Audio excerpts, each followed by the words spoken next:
Les Dominicains au Rwanda. Méditation du mercredi de la 4e semaine de Carême. Mon Père est toujours à l'œuvre, et moi aussi je suis à l'œuvre.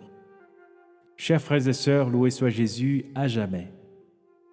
En ce mercredi de la 4e semaine de Carême, nous entendons Jésus dire aux Juifs que son Père et lui sont à l'œuvre et qu'ils travaillent en synergie. Devant une hostilité grandissante des Juifs, Jésus a préféré jouer la carte de l'apaisement et de la transparence pour révéler de façon claire et détaillée la relation qui existe entre lui et Dieu, qu'il appelle Abba, Père. Ainsi, il révèle la parfaite unité entre le Père et lui, l'unité dans la volonté, dans le dessein de salut, dans le jugement et dans l'accomplissement des œuvres salvifiques. C'est la raison pour laquelle Jésus conclut son discours en disant qu'il ne cherche pas à faire sa volonté, mais la volonté de celui qui l'a envoyé. En révélant sa relation unique avec le Père, Jésus donnait en quelque sorte des critères pour discerner ce qui vient de Dieu et ce qui ne vient pas de Dieu.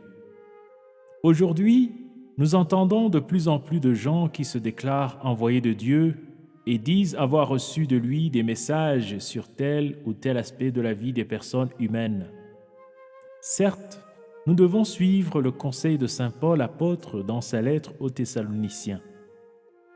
N'éteignez pas l'esprit, ne méprisez pas les prophéties, mais discernez la valeur de toutes choses.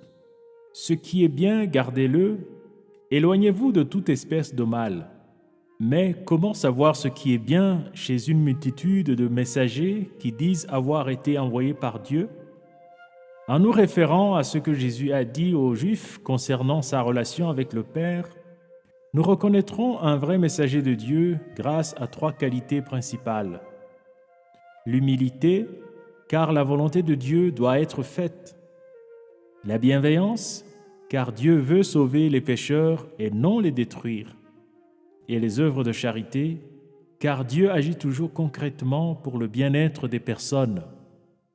Frères et sœurs, nous venons de réécouter la ligne de défense non violente que Jésus a utilisée pour faire face aux Juifs qui cherchaient à le tuer. Nous sommes invités à faire de même face à ce qui menace notre foi aujourd'hui, à savoir les séductions de toutes sortes, les contradictions de nos sociétés, l'incrédulité qui s'introduit silencieusement chez les croyants, etc. Avec courage et patience, nous devons donc discerner ce qui est bon. Prions. Seigneur, tu nous rappelles que tu es venu faire la volonté du Père, c'est-à-dire sauver toutes les personnes. Donne-nous ta lumière afin que nous puissions discerner et garder fidèlement ce qui est utile à nos âmes et aux âmes de nos frères et sœurs. Car tu vis et règnes pour les siècles des siècles. Amen.